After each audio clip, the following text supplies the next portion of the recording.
തൃശൂർ കാര്യാട്ടുകരയിൽ ബണ്ട് പൊട്ടി വൻ കൃഷിനാശം. മാരാർക്കടവ് പള്ളിക്കോൾപടവ് മേഖലയിൽ വെള്ളം കയറി 150 ഏക്കർ കൃഷിയാണ് നശിച്ചത്.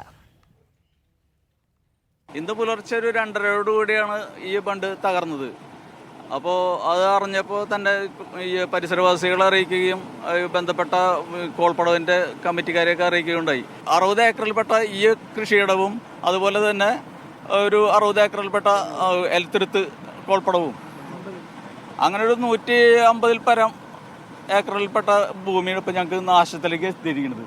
ഈ കുഞ്ഞിക്കോളിൽ നിന്നുള്ള മാലിന്യങ്ങൾ, ഈറ്റക്കാടുകളും ചണ്ടിപ്പുല്ലുകളും അതുമാതിരി ആൾക്കാർ വലിച്ചെറിയുന്ന വേസ്റ്റുകൾ, കുപ്പികൾ, ഈ ചില്ലുകുപ്പികൾ, ഇതൊക്കെ ഞങ്ങളുടെ പടവിലേക്ക് വന്നിരിക്കുകയാണ്. കൃഷിക്കാർക്ക് ഇനിയിപ്പോൾ കൃഷിയിടത്തിലേക്ക് ഇറങ്ങാൻ പറ്റാത്തൊരു സാഹചര്യം, വളരെ ദയനീയ അവസ്ഥയാണ് ഇപ്പോൾ ഞങ്ങൾക്ക് ഇപ്പോൾ നേരിടേണ്ടി വന്നിരിക്കുന്നത്. തൃശ്ശൂർ കോർപ്പറേഷൻ്റെ കീഴിൽ വരുന്നൊരു ബണ്ടുമല്ല, KLDCയിൽ വരുന്നൊരു ബണ്ടുമല്ല.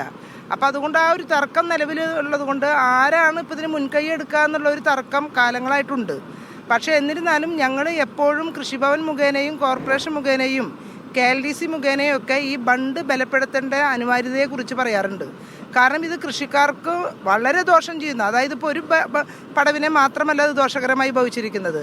തുടർന്നുള്ള മണിനാടൻ കോൾപടവ്, എൽത്തുരുത്ത് കോൾപടവ്, മാരാർ കോൾപടവ് അടക്കമുള്ള ആളുകൾക്കും അതോടൊപ്പം തന്നെ ഇവിടുത്തെ പരിസരവാസികൾ ഒരു ചെറിയ മഴ പെയ്താൽ പോലും ഇവിടുന്ന് മാറ്റി താമസിപ്പിക്കേണ്ട 100 കണക്കിന് വീട്ടുകാർക്കും എല്ലാവർക്കും ഉപദ്രവമായിട്ടുള്ള ഒരു ബണ്ടിൻ്റെ അവസ്ഥയാണ് ഇപ്പോൾ നമ്മൾ കാണുന്നത്. നിതിൻ സേവ്യറുണ്ട് വിവരങ്ങൾ നൽകാൻ. നിതിൻ, ഈ കനത്ത മഴയെ തുടർന്നാണോ ബണ്ട് പൊട്ടിയത്? വലിയ സങ്കടത്തിലാണോ ഈ മേഖലയിലൊക്കെ കൃഷി ചെയ്യുന്ന ആളുകൾ? തീർച്ചയായും രേഷ്മ, ഇന്ന് രാവിലെയാണ് ഇങ്ങനെ ദാരുണമായ ഒരു സംഭവം നടക്കുന്നത്. ഏകദേശം 2:30 പുലർച്ചേക്ക് കടുത്ത മഴയിൽ ഈ അമിത സമ്മർദ്ദം വന്നത് മൂലമാണ് ഇത്തരത്തിൽ ഒരു ബണ്ട് പൊട്ടിയത് എന്നാണ് നമുക്ക് മനസ്സിലാകുന്നത്.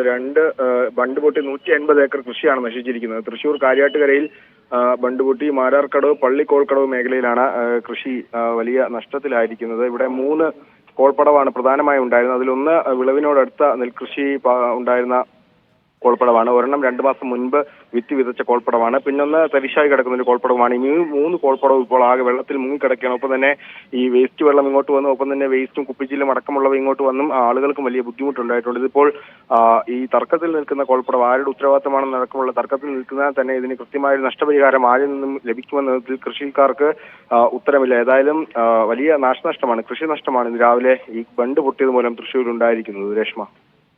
ശരി നിതിൻ.